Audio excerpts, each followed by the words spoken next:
So this is the meeting of, what's today, March 15th, the Ides of March. And we have a quorum consisting of myself and Garrett Simonson and Wim Levine.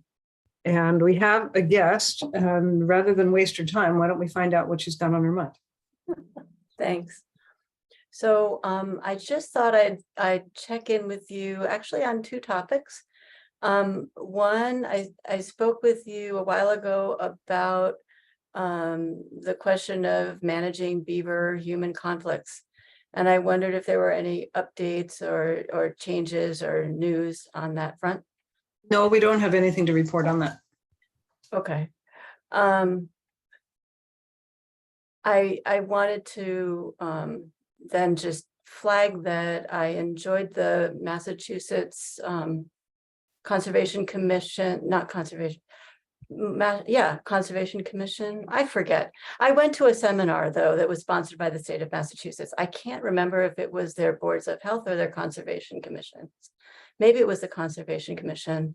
Several weeks ago, the guy, I guess that Shutesbury has used a consultant in the past, and he was the same guy. They gave the presentation. Am I right about that?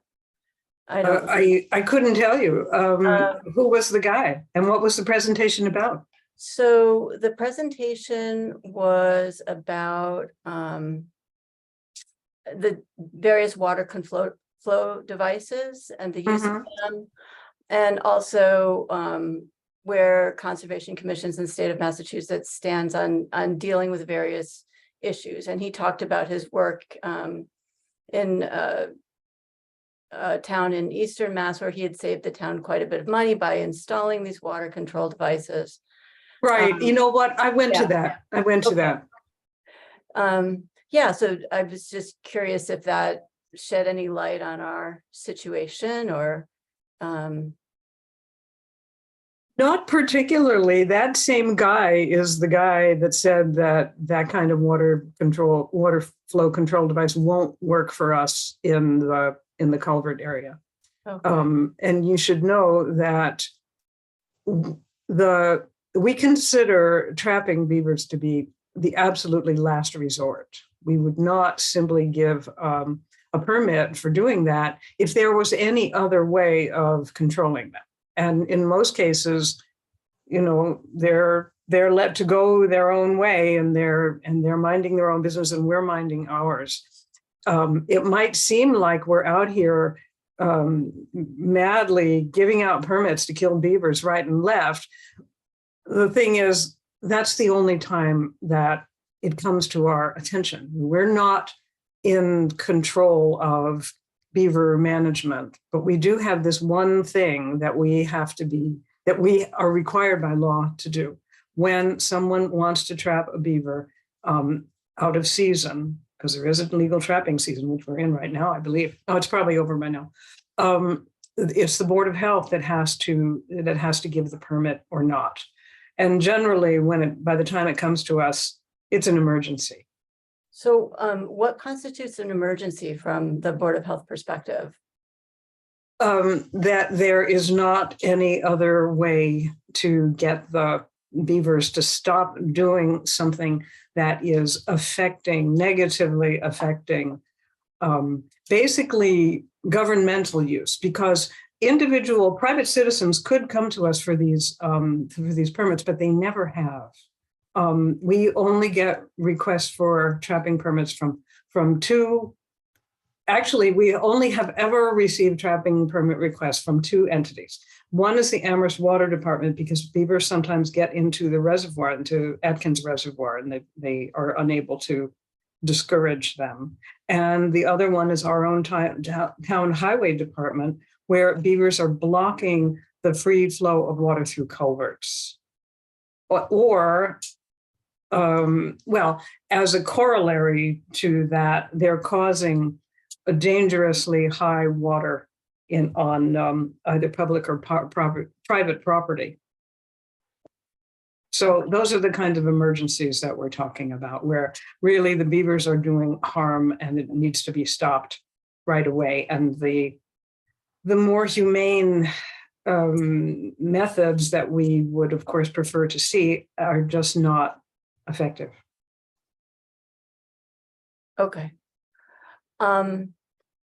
So, the other thing that I wanted to ask you about, has to do with, the proposal to install artificial turf on the playing fields in Amherst at the regional school. The Board of Health has no opinion on this. Okay, the reason I came to you and was asking, I'm basically asking if you have any interest in looking into it, because the Leverett Board of Health and the Pelham Board of Health both weighed in on this issue. So I'm curious about why the Shutesbury Board of Health would basically just say that's not any of our business, just period.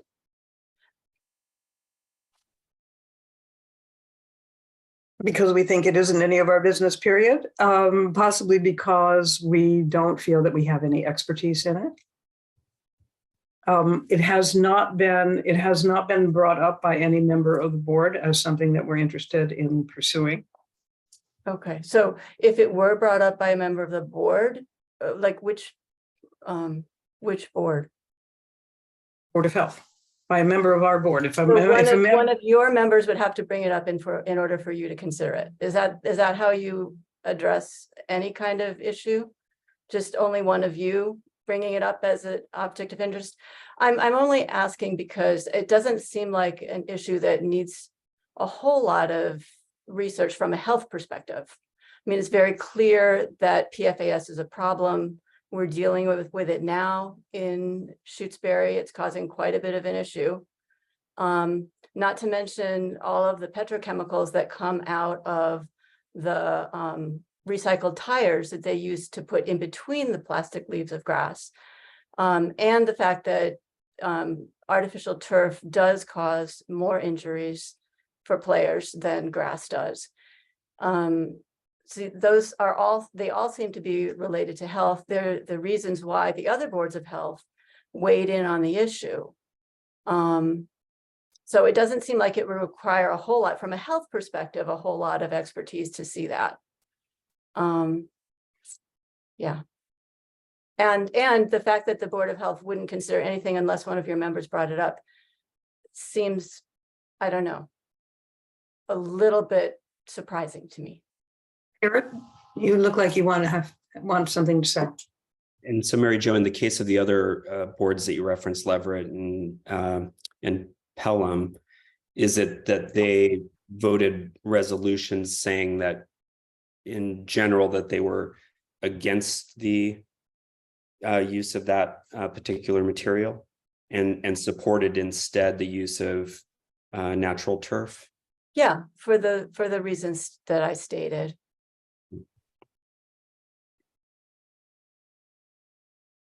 It's just safer for everyone. We're looking, the state of Massachusetts, there's legislation pending also in the state of Massachusetts, the state of Maine, the state of Vermont, to outlaw the sale of products that intentionally contain PFAS for these health-related concerns, because of health-related concerns. And the fact that PFAS chemicals just never leave, they're water soluble and they never leave the environment. So it's just a matter of time. And this is what we're dealing with Shutesbury too, just a matter of time before a water soluble toxin seeks out lower ground and ends up polluting everybody, Wim? What was the timing of Pelham and Leverett's weighing in on the issue? Was it recent, or is Amherst thinking about undertaking this project imminently? What is the timing? I believe that the Board of Health, the two boards of health, their conversations about this were recent. I think that this all relates to a budget that got proposed at the Four Towns meeting. And it kind of like, people didn't really know about the decision that they were going to move forward with artificial turf until the Four Towns meeting. And at that, I think that's the point at which, you know, citizens that were concerned about health impacts began to organize. I do know that the select board from Leverett requested that their Board of Health weigh in. And that's why their Board of Health weighed in. I think Pelham, I'm not sure what prompted that particular decision from them. Well, obviously, we have received no such request from our select board. I am deeply ambivalent about getting involved in any kind of political and, you know, intramural decision. And it certainly seems like there are many, many voices out there on this issue. And I don't know that it's really crucial for our Board of Health to study the issue and then make some kind of a statement. I suppose that you could request that we do so, and we could discuss it at a future meeting, but I cannot guarantee you that we'll vote in favor of making such a statement. Of course. Also, it would not happen, it would not be able to happen at our next meeting because that meeting's booked up. So it would be like a month from now, and I don't know if that is too late for your purposes. Probably not. And I just want to make clear too, that the Board of Health, the Board of Health really doesn't have the ability to say yes or no in terms of this. Oh, I realize that. You know what I mean? The only thing that you would be doing is saying, this is how we feel about it. It wouldn't necessarily impact the issue one way or another. It would just be some additional voices that were relatively educated and responsible people weighing in and trying to encourage in a different direction. It would be this would be the same thing that would happen if any select board wanted to say something about it, or even if I guess the CPC is involved in this as well, because some of their money might potentially be going for this. But it's a regional school committee decision which way they go, you know what I mean? So you would really not be, by making your decision, telling them that they had to do something different. You would only be weighing in based on your expertise that you had gathered. Right, and that's exactly why it strikes me as perhaps not worth doing.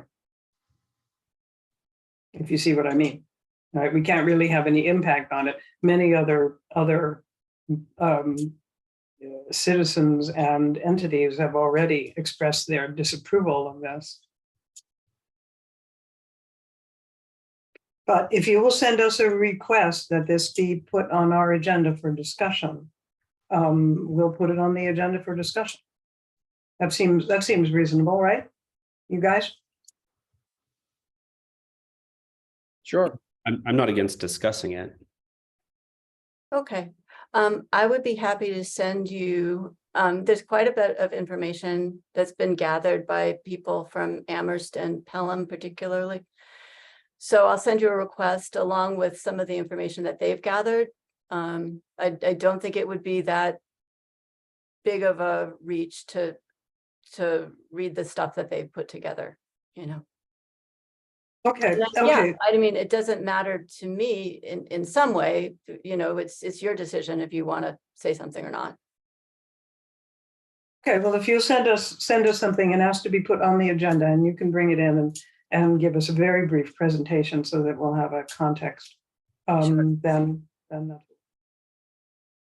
Okay, thanks. That was it for me. okay. Well, thanks for coming in. Thank you. Thank you. Bye-bye. Bye. I've actually been kind of avoiding that issue, but I guess we can avoid it no longer. So, yeah. So it was mostly, I was just doing a quick internet search, and it looks like most of them addressed it maybe back in December. Both Yeah, Pelham I- and- yeah, there's been quite a lot about this in the paper, and I've kind of scanned it, but I haven't really followed it closely. And there's lots of angles to it, and the question of whether to have one field that's artificial in a place where it's muddy and hard to maintain and stuff. It's not an issue that I feel we really have any standing in. Yeah, obviously we don't want PFAS on things. On the other hand, there are all kinds of other considerations in this decision that that we're not competent to address. So, well, when we're all here, we can talk about it, and then we can decide whether we want to make any kind of statement on it at all. Yeah, I think it would be important to have more than just the three of us here.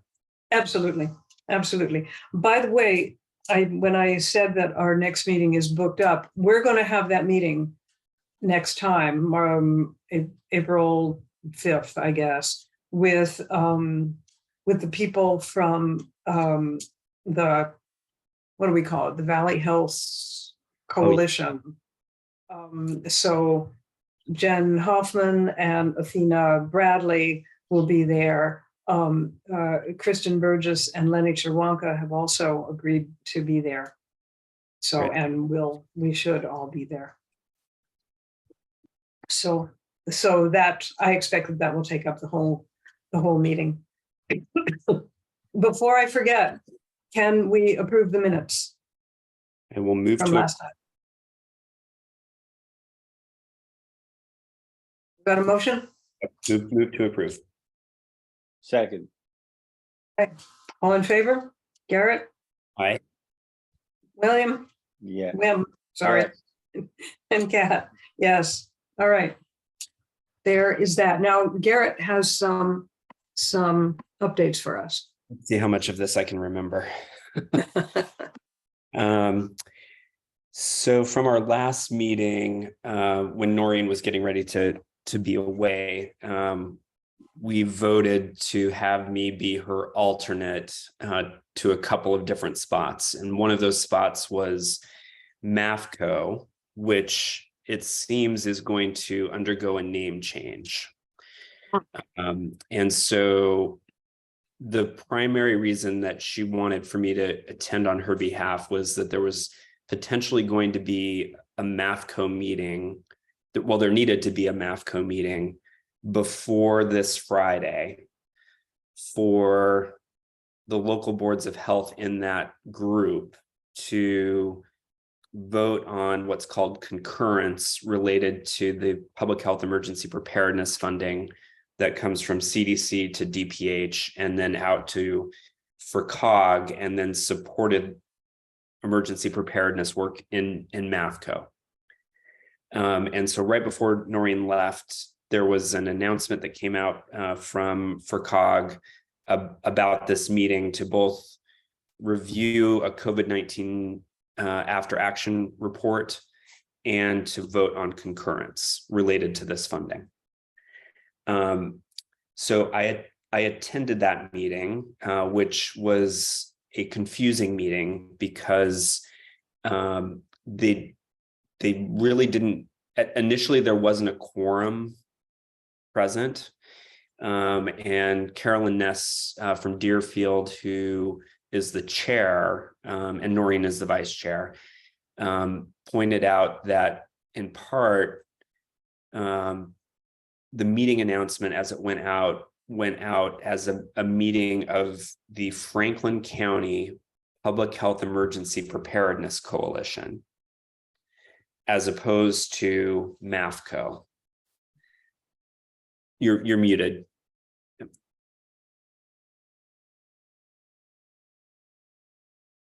Is that what MEFCO is going to be called now? Yes, it seems that, and I think that this then relates to the COVID-19 after action report they presented on.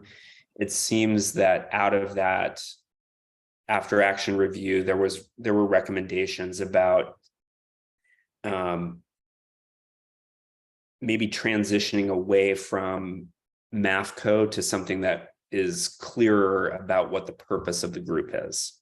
Would you give me the name again? Yeah, so Franklin County Public Health Emergency Preparedness Coalition.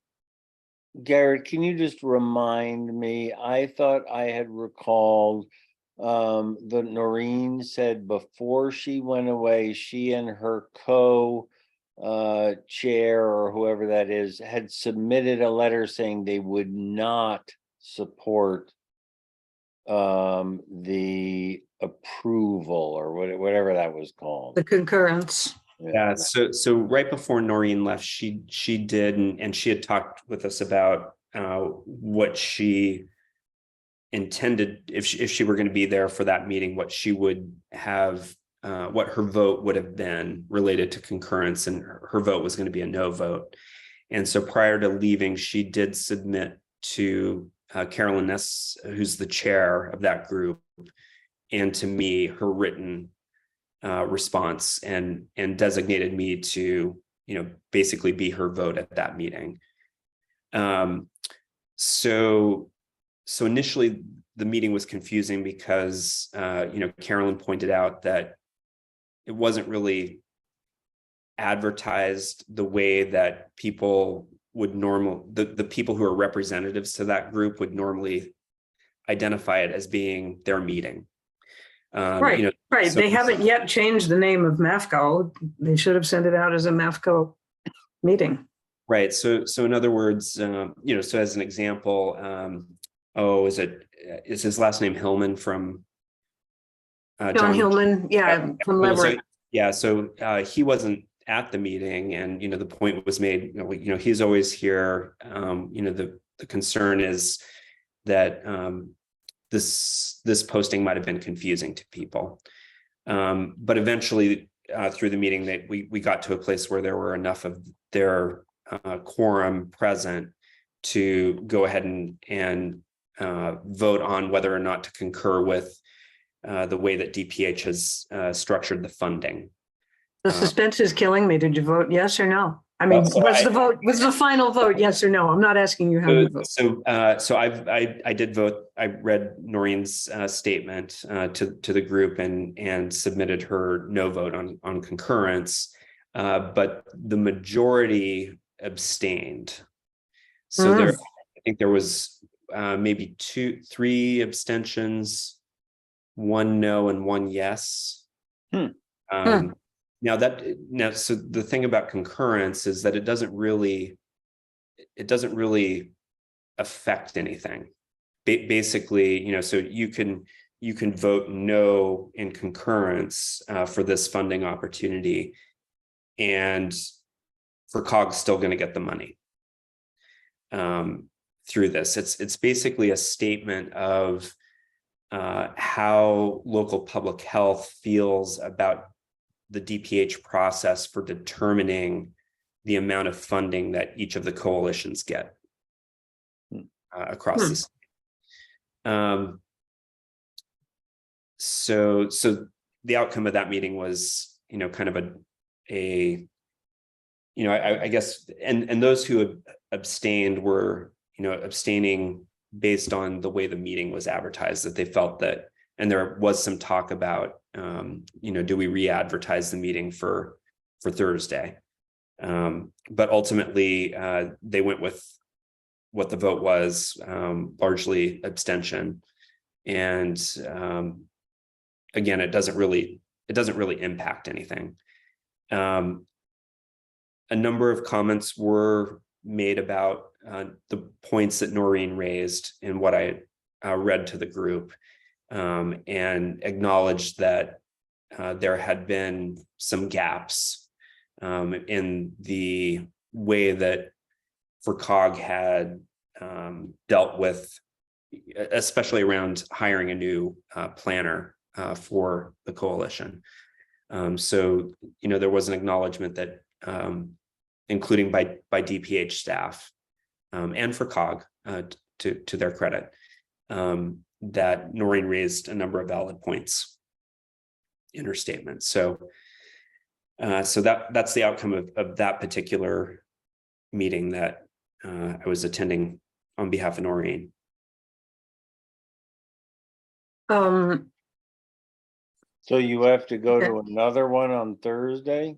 No, so fortunately, originally Carolyn Ness was trying to encourage reposting the meeting as a MAFCO meeting.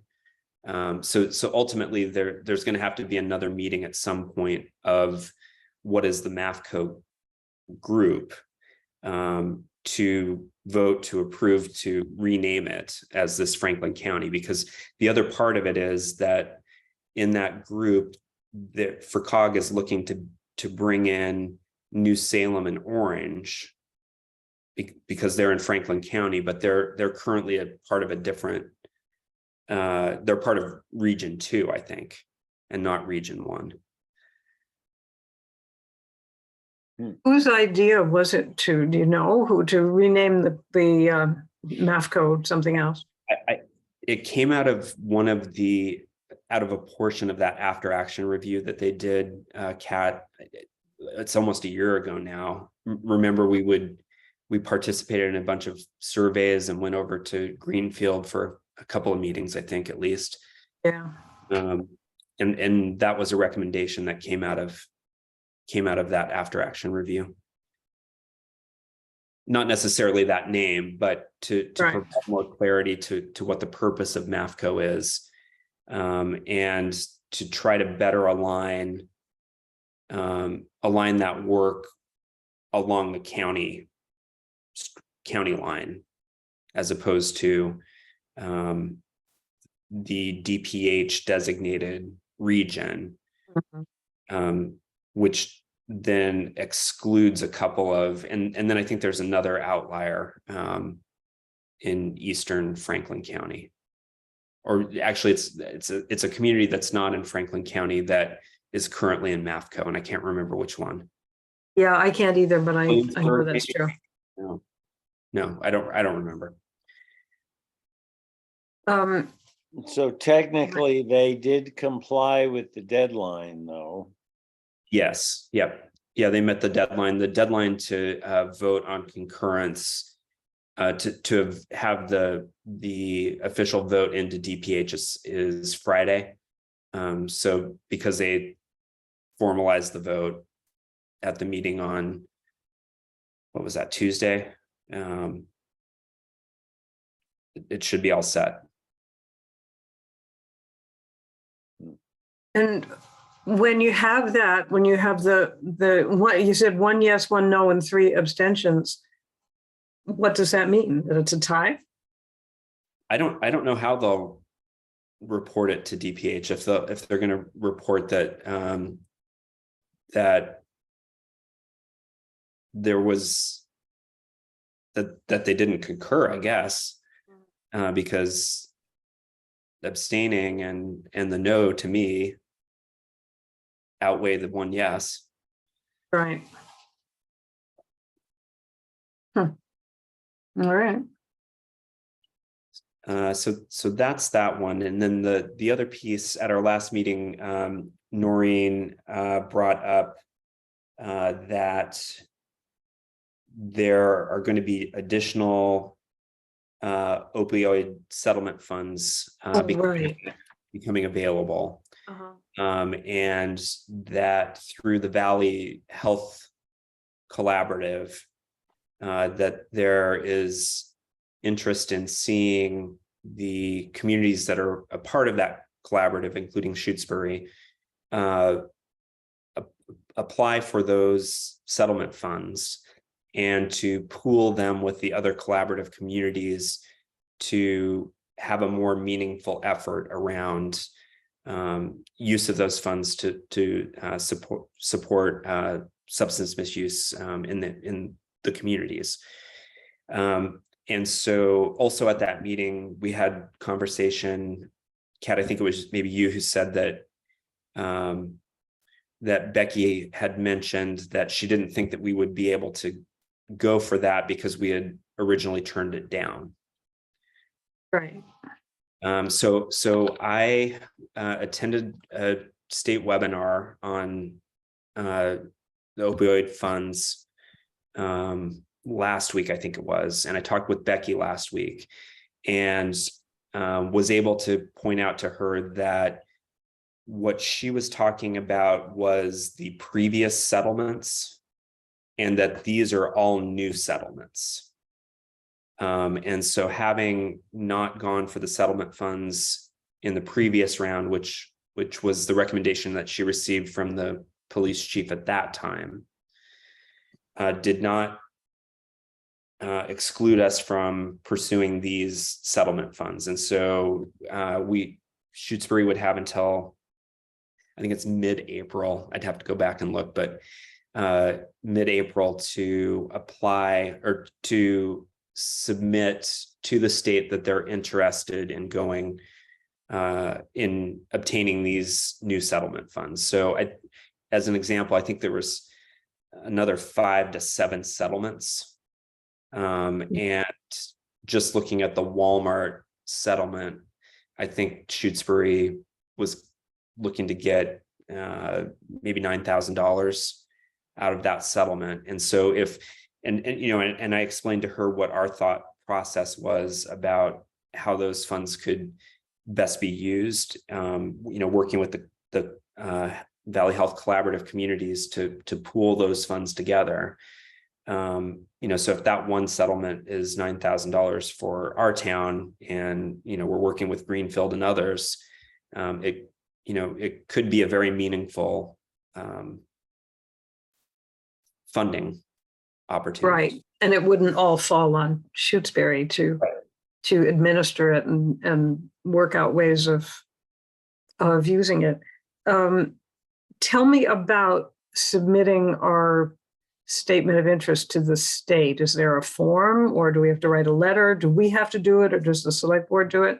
So I think it's going to be through the select board and through town administration. So I sent to Becky all of the information. So Massachusetts Municipal Association has kind of a clearinghouse for all of the towns on this process. So I sent her that. I sent her the links to all of the new settlements so that she could look through them and see the amounts that would be available to us, and let her know of what the deadline is. So it probably wouldn't hurt for us to follow up with her again, with the storm. I'm sure she's had other priorities now. So have we had any kind of vote on this, like voting to recommend that the select board apply for and accept these funds and pool them? Did we do that last time? I believe at the last meeting that we did voice an opinion on that I think we did take a vote saying You did. that we would like to take that approach, or recommend that. Yeah, I think it was a recommendation that the town look further into pooling the funds.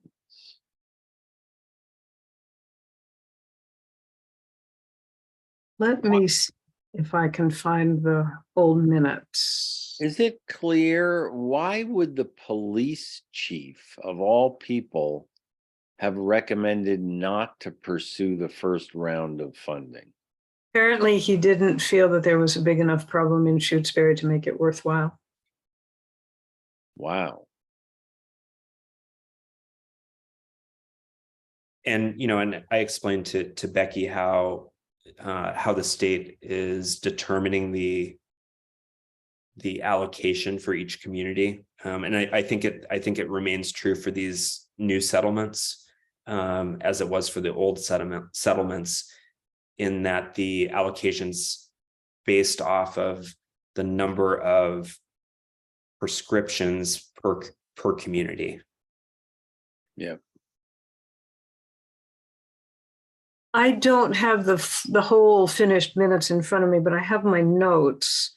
And I see that we voted to approve my signing for the Board of Health, the intermunicipal agreement to create the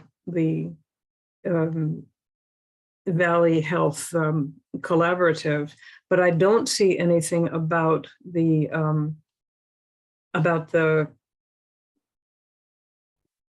opioid settlement. Unless that came in later. It Yeah. would have been after. the Yeah, I think we Valley. talked about it after, and my recollection was that we decided to, because we were not sure what the timing of all of this was going to be. Uh-huh. Maureen was going to be away, and we sort of deputized me to talk with Becky about it. That we thought it would be good to voice our support for this idea of using the new settlement funds in a collaborative manner through the Valley Health Coalition or collaborative.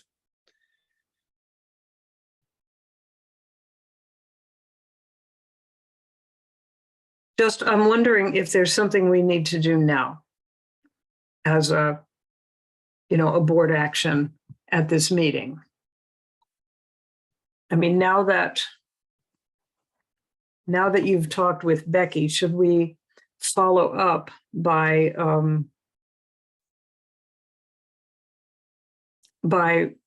voting to recommend that the select board take action on this? Or should we just, I mean, does that have to be formal? I guess I'll defer to you, Kat, on what you think is best. The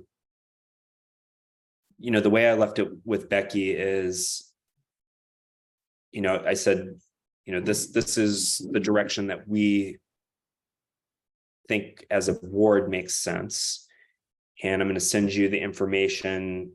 This is the deadline by which the town, and I think it was through the select board, has to take action. So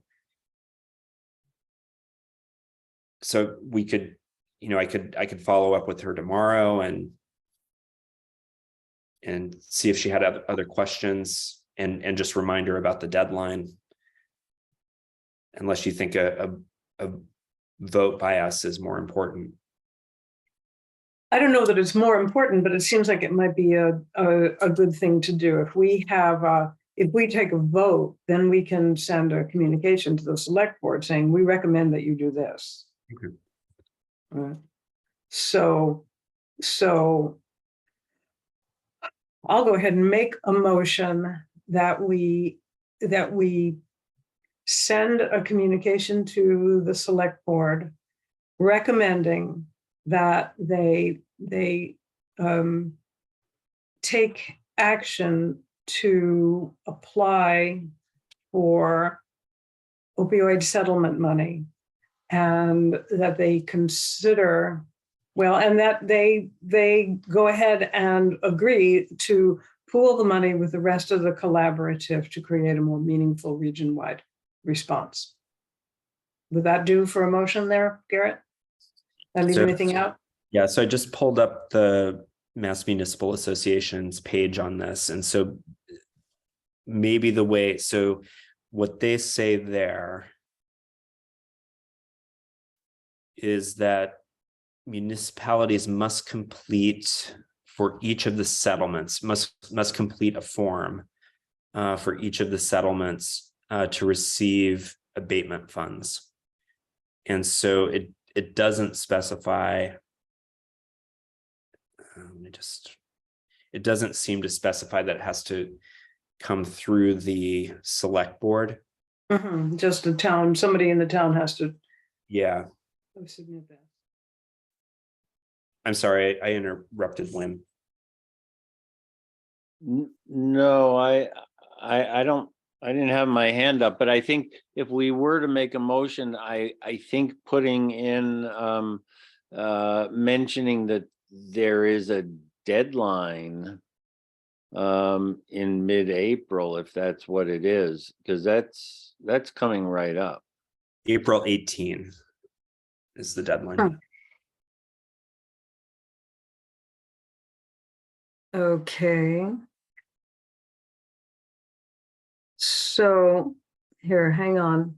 Let me, And it's five new settlements with okay, so there'd be 5 pieces of paper. It's not like there's 26. Yeah. Okay, let me put these pieces together for a second. Okay, so we want to recommend that the select board apply for the 5 new settlements, the funding, opioid funding from 5 new settlements by the deadline of April 18. And further, that they agree to pool the resultant funding with other members of the collaborative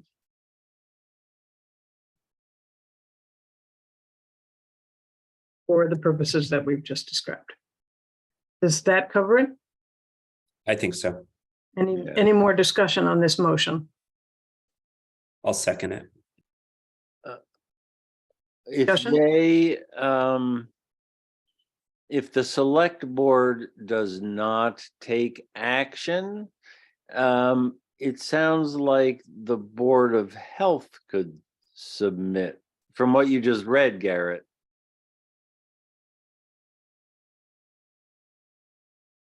That's a good question. But let's assume that the select board will do as we ask. They usually do. And that we don't have to consider that as a plan B. Could we add, or would it be harassing them if we said, please get back to us in adequate time so that we can, or is that sort of de rigueur when you submit a motion that goes to the select board? Do they respond to you right away and say, we got this and we're on it, or we're kicking it back to you? What would happen, and let's add this to the motion. What would happen is somebody from the Board of Health would attend a select board meeting and explain it to them. Yep. And then get action from them on the spot. Got it. So what we would add would be that we would attend a select board meeting at their earliest convenience in order to facilitate this. That work? Yeah. Garrett, work for you? Yes, I was trying to see if I could even just find the form, but I don't even see the form on the Attorney General's website. So yeah, I think that works. Okay, I don't think we have to be so formal that we have to vote on that amendment. Any more discussion?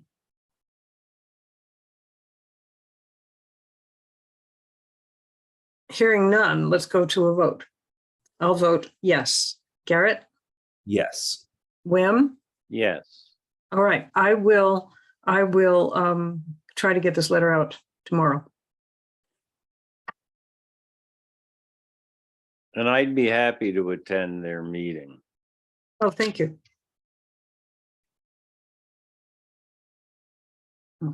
Yeah, we need to work fast on that because they set their agenda fairly far in advance and they've got a lot going on. So to get on their agenda. We need to move quickly. And I can follow up with Becky tomorrow, just explaining what we discussed here tonight related to it, so that she's aware and kind of bring it back to the top of her email box. Yeah, because if those 5 forms were available, it would make it much easier for them. You know, if we had those 5 forms and we could fill them out ourselves and just give them to the select board as a fait accompli and say, basically, we need your signature on this. Exactly. And this is how we're going to, you know, how we want to proceed. That would certainly make it easier. So if you can find those. Yeah, I am on the page and they just don't have it listed there. I think you must have to contact them directly and say that as the municipality that you're interested in applying for them. So you may have to request the form. Oh, well, that's interesting. Is it isn't on the page for it. Oh, if you would send me links for that stuff, that would be helpful, because I'm not seeing what you have. Could you send it to both of us? Yeah, what I'll do, Kat, is I'll send it to the main Board of Health webpage or email address. Okay, and I'll send it on to Wim also. Okay. Cool. Thank you. Thank you. Okay, is that everything you have to tell us? Yes. Okay. I have just briefly one thing I want to talk about. There is somebody, we've already voted to issue a septic system permit of repair for a place that I believe has been vacant for a while. In any case, the person, the owner, got in touch with me and asked me if there were some more septic system designers or installers that he could contact, because the estimate that he got was so high. So I told him, obviously, state law forbids us to recommend anyone, but I could give him the names of some people who had worked in Shutesbury, and he can seek bids from them and anybody else he wants to.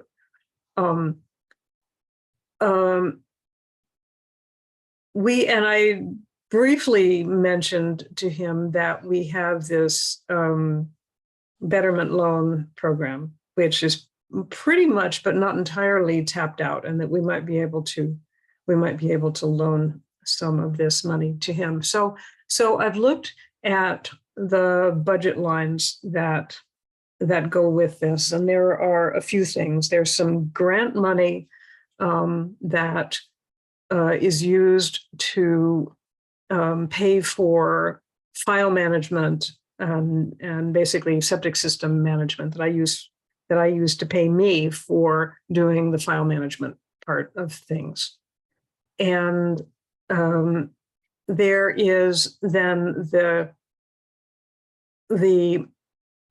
there's the budget line that when people pay their biennial twice a year payment, it goes into that, and then our payment back to the state comes out of that budget line. And then there's the budget line that has the actual money that we have to lend, and we don't have very much in that one.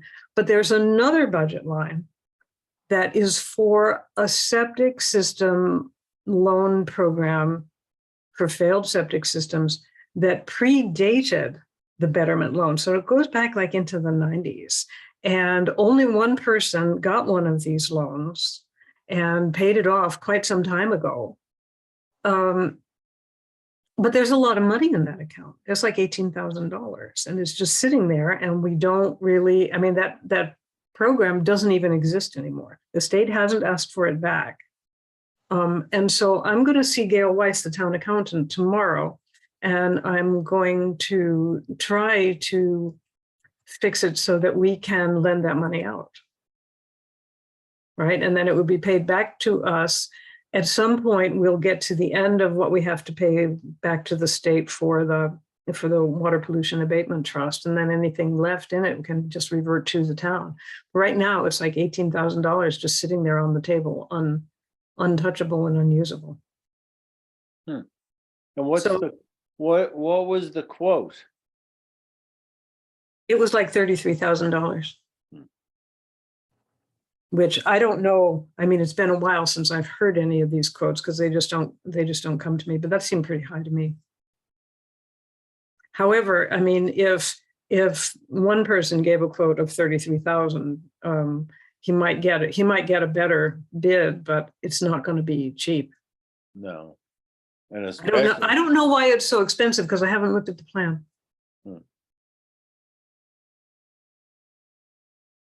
especially for an unoccupied property. Well, it's a small lot near the lake, and it may be that it's probably mounded because those properties are small, and so I can see how it would be. It would be more expensive than if you just have a great big flat piece of ground. But I didn't look at the plan to know. So anyway, I wanted just to let you know that I'm trying to do something about that. Sounds good. I mean, we've got money sitting there. Yeah, We can use it in Yeah. a beneficial way.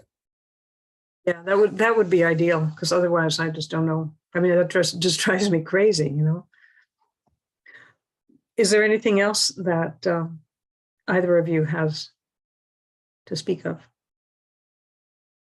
No. All right. Now we have another guest, Maria. Maria, did you come just to listen, or did you have something you wanted to tell us?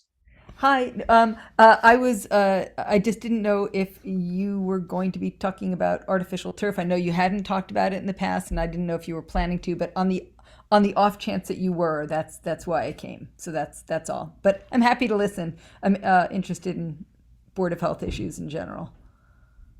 Before you joined the meeting, another person joined the meeting and urged us to weigh in on this. And although we are reluctant to consider it, we told her that if she would get on the agenda for a future meeting and give us a very brief presentation so that we could discuss it, that we would discuss it and decide whether or not to weigh in. And we further told her that that would take place at our second, it couldn't take place before our second meeting of April. Okay, that's great. Thank you for letting me know. I appreciate it. Okay. Thanks for coming. If we don't have anything else to say, I think we should adjourn. I'll move to adjourn. Okay. Second. Right. All right. Without further ado, let's just go. All right. Thank you. Thanks. have a Thank good you, guys. How on earth do I leave this meeting?